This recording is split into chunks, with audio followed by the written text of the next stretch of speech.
수업 시험 시작하겠습니다. 네, 지금까지 선생님과 함께 질의응답을 통해서 전차시 확인해 보았습니다.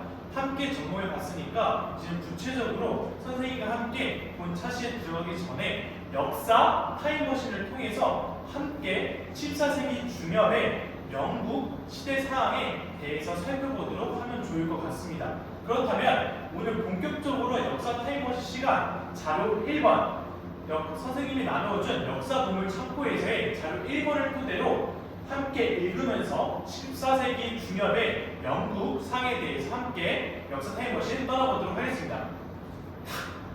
네. 함께 여기 지금 14세기 중엽의 역사 타임머신을 함께 잘 타고 왔는데 어떻게 재밌게 지금 여기 14세기 중엽 잉글랜드까지 잘 도착했나요? 고개를 끄덕여주고 있는 찬혁이가 이야기를 해주었는데 선생님 저는 잉글랜드 프리미어 리그 축구 선수가 꿈인데 여기 14세기 중엽까지 온 이유가 무엇인가요? 하면서 이렇게 질문을 해주었습니다.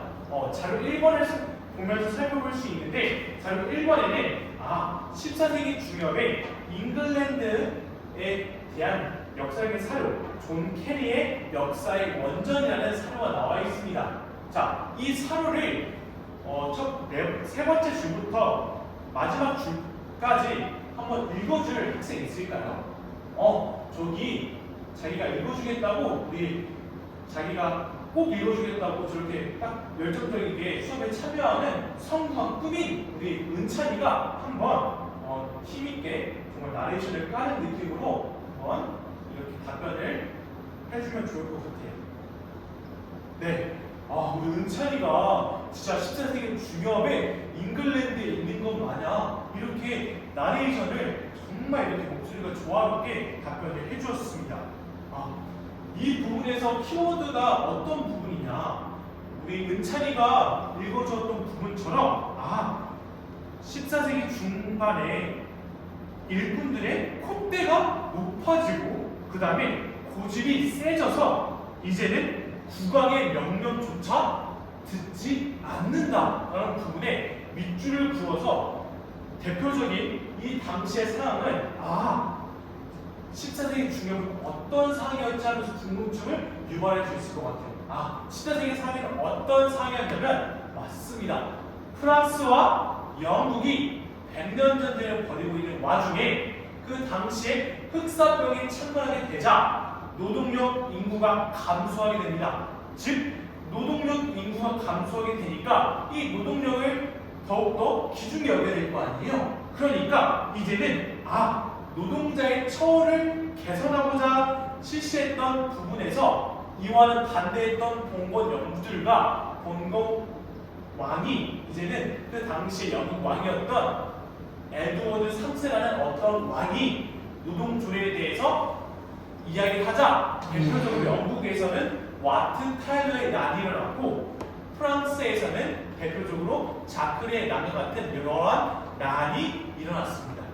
그런데 그 결과 노동력이 감소하자 대표적으로 일어났던 결과 결국에는 자영농이 증가하게 되었다라는 부분인데 그렇다면 이 전에 과연 도시가 성장하고 이러한 자영농이 증가하기 전에 13에서 12세기의 경제 사회는 어떠한 유업의 모습을 보여주고 있는지 한번 선생님과 함께 살펴보도록 하겠습니다. 자, 그러면 이제 선생님과 함께 학습 목표 1과 그리고 3까지 잘 힘내주어서 이야기를 해주었습니다. 그렇다면 이제는 구체적으로 오늘 수업의 대주제 무엇이냐? 도시의 발달과 상업의 부활이라는 대주제로 수업을 진행해 보도록 하겠습니다. 첫 번째로 이제는 역사보물 창고에서 자료 2번을 확인해 보도록 하겠습니다. 자료 2번을 확인해 볼까요? 네, 자료 2번에는 어떠한 중요한 키워드가 있는지 선생님이 짧게 2분이라는 시간을 줄 테니까 2분이라는 시간 동안에 중요한 지명이라든지 중요한 역사적 사건이나 단어들이 무엇인지 중요 키워드를 밑줄 그어보는 시간을 갖도록 해보도록 하겠습니다. 시작! 네, 2분이 종료되었습니다. 자, 2번을 통해서 알 수 있는 부분인데 찬혁이가 중요 키워드로 예루살렘과 안티오크가 중요 키워드라고 이렇게 선생님께 이야기를 해주었습니다. 그리고 대표적인 지명 있는 분뿐만 아니라 이전에는 보이지 않았던 티르크인이라는 어떤 족속이 보이네요 라고 우리 은서가 또한 답변을 해주었어요. 그럼 여기서 궁극적으로 이 질문에 더해서 함께 선생님이 탐구 질문을 더 주도록 하겠습니다. 과연 이 사료에 나와 있는 교황 우르바누스 2세의 클레르몬 공의에서 연설에서 이 연설의 대표적인 이 주장하고자 하는 것이 무엇이었을까요? 그리고 이 교황 우르바누스 2세가 영도적인 지혜를 가지고 여러 크리스트교 군발을 규합할 수 있었던 힘은 어디서 나왔을까요? 과연 여기서 마지막 질문, 젖과 꿀이 흐르는 땅은 과연 어디였을까요? 한번 살펴보도록 하겠습니다.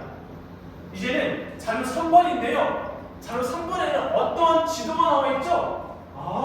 여기 태블릿 PC라든지 그 다음에 스크린을 통해서 선생님이 띄워놓았는데 자료 3번에 어떤 부분이 나와 있죠? 맞아요. 1차 십자군 전쟁에 대해서 나와 있습니다.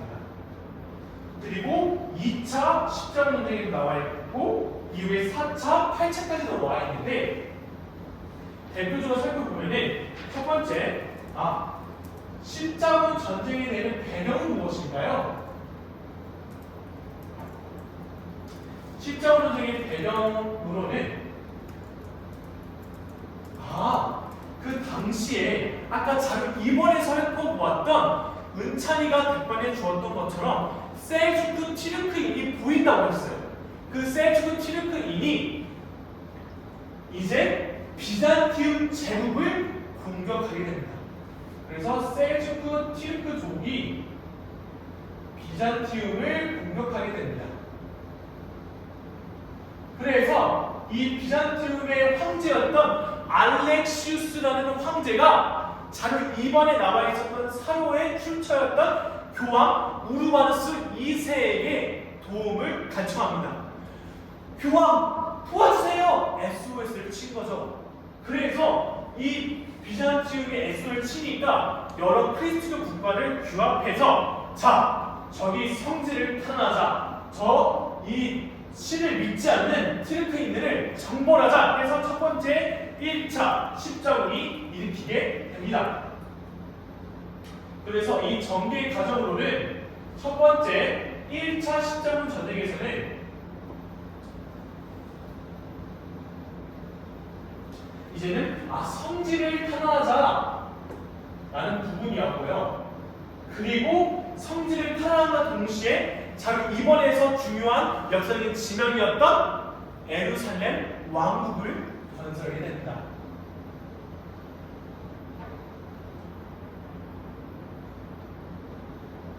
예루살렘 왕국을 건설하게 되고 그 다음에 다른 경로가 또 보이죠? 1차 십자군 말고도 맞아요. 여기 빨간 표시로 보이는 4차 십자군 전쟁의 경로가 보이는데요. 이 4차 십자군 전쟁의 이 경로는 뭔가 좀 특이한 부분이 보이지 않나요? 맞습니다. 이 부분에서는 콘스탄티노폴리스까지 점령하게 되고 침략하게 됩니다. 그런데 여기서 중요한 부분이 보이는데 로마 그 근처 위쪽에 베네치아라는 도시가 보이죠. 베네치아 상인이 크리스트교 국가의 군대들에게 많은 상업적인 이익을 주고 여러 많은 도움을 주다 보니까 베네치아 상인들이 같이 규합을 해서 이제 4차 십자군 전쟁을 벌였을 때는 성지 탄압 말고도 상업적인 이익을 도모하기 위해서 경제적인 이유로 이제는 여러 필요 없는 도시들까지도 침략하게 되는데 그게 대표적인 도시가 어디였다? 바로 콘스탄티노폴리스였습니다. 콘스탄티노폴리스였다라는 부분이었습니다. 그래서 이 콘스탄티노폴리스를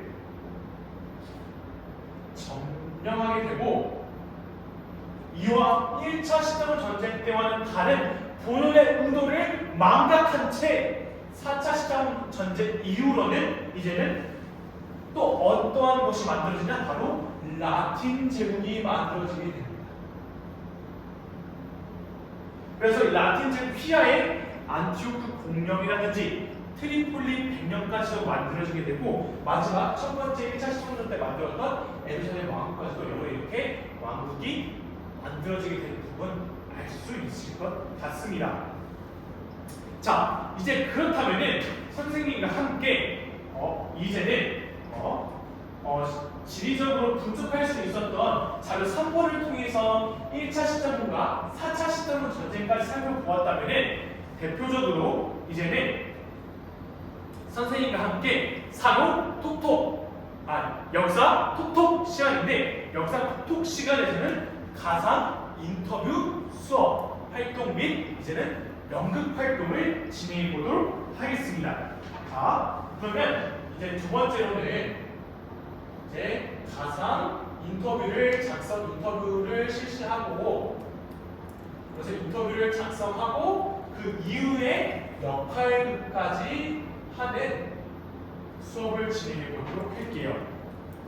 자, 가상 인터뷰를 진행하기에 앞서서 선생님이 안내해 주도록 할 것인데 첫 번째로 가상 인터뷰를 작성을 했을 때 무엇보다 짧게 모든 활동이기 때문에 여기 총 20명의 학생이 있는데 5명이 총 4개 모둠으로 만들어졌잖아요. 그러면 각각 배려하는 모둠은 생각하는 모둠과 경청하는 모둠은 신뢰하는 모둠과 각각 인터뷰를 함께 답변하는 모습으로 진행하면 좋을 것 같아요. 서로 발표를 진행할 때 있어서 무엇보다 유의사항으로는 상대 모둠의 발표 시 경청하는 습관을 들이도록 하면 좋을 것 같습니다. 그럼 이제 그러면 이제 채점 기준에 대해서 살펴보도록 할 건데요. 이 채점 기준은 오늘은 모든 내 평가와 모든 간 평가를 진행하는 즉 동료 평가를 실시할 예정인데 모든 내 평가로는 첫 번째 인터뷰 질문을 적절하게 선정하였는가입니다. 선생님이 이미 미리 역사 이끌미를 통해서 나눠준 자료 4번을 통해서 모든 활동지를 확인할 수 있을 것 같아요. 여기에서 십자군 전쟁 관련해서 교황이 돼볼 수 있고 그래서 인터뷰를 할 수도 있고요. 기사, 상의에 대해서 가상 인터뷰를 진행해보면 될 것 같습니다. 그리고 인터뷰 질문 작성을 크게 짧게 한다고 했잖아요. 짧게 질문 2가지를 통해서 각 인물의 답변을 서로 주고받은 시간을 갖도록 하겠습니다. 그리고 두 번째로는 역사적 사실을 토대로 답변을 잘 작성했는가라고 채점 기준을 마련했습니다. 그리고 마지막으로는 모둠감 평가 부분에서 당시 사람들의 입장이 드러난 즉 학생들 스스로 감정이입을 해서 역할극을 진행했는지에 대해서 이렇게 채점 기준을 마련했으니까 이 채점 기준 3가지에 유의해서 가상 인터뷰를 작성하고 그 인터뷰를 함께 답변을 주고받으며 이후에는 역할극까지 실시해 보도록 하겠습니다. 그럼 선생님이 역할극까지 작성하는 것까지 포함해서 선생님이 7분이라는 시간을 줄 텐데 7분 동안 시작해 보도록 하겠습니다. 여기 배려하는 모둠에서는 상대가 어떤 이야기를 하는지에 대해서 더욱더 경청하고 있는 모습이 아주 좋은 것 같습니다. 여기 은찬이가 답변해주고 있는데 그 당시에 교황 우르바누스 2세뿐만 아니라 4차 십자군 전쟁 때 일어났던 인노켄티우스 3세가 이렇게 4차 십자군을 하게 되었다라는 부분까지도 이렇게 교황의 역할을 아주 잘 감정이입했던 것 같아요. 너무 좋습니다.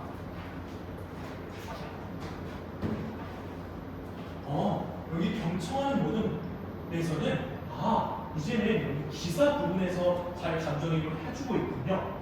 그리고 무엇보다 그 인물에 대해서 가상 인터뷰를 잘 작성지를 보니까 잘 작성했던 것 같습니다. 네. 이렇게 7분이라는 시간이 종료되었습니다.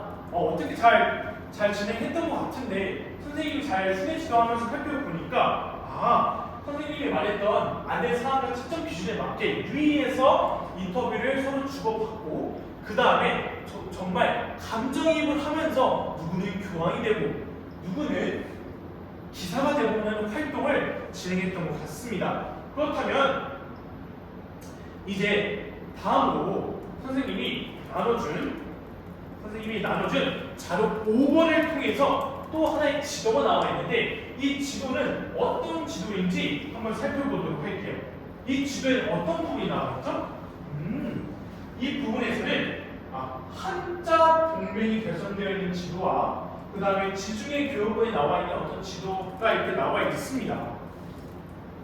그 과정 속에 중요한 부분이 무엇이냐? 바로 오늘 수업 말미에 중점적으로 우리가 알아야 될 게 중세 유럽의 교역이 이제는 다시 부활하게 되었다라는 부분입니다. 그래서 부활하게 되니까 점차적으로 이제 도시 발달과 산업이 부활되게 되었는데 그 이유는 무엇이냐? 첫 번째, 배경으로는 원거리 무역이 실시되었기 때문에 이제는 원거리 무역으로 도시가 발달되게 되었습니다. 이 도시가 발달되었는데 1차 시점이나 여러 시점 전쟁이 8차까지 이루어지게 되었다 보니까 이제는 이 도시가 점점 발달되는 게 약간 줄어들게 됐어요. 하지만 그 이후에 이러한 전쟁이 끝나고 나서 이제는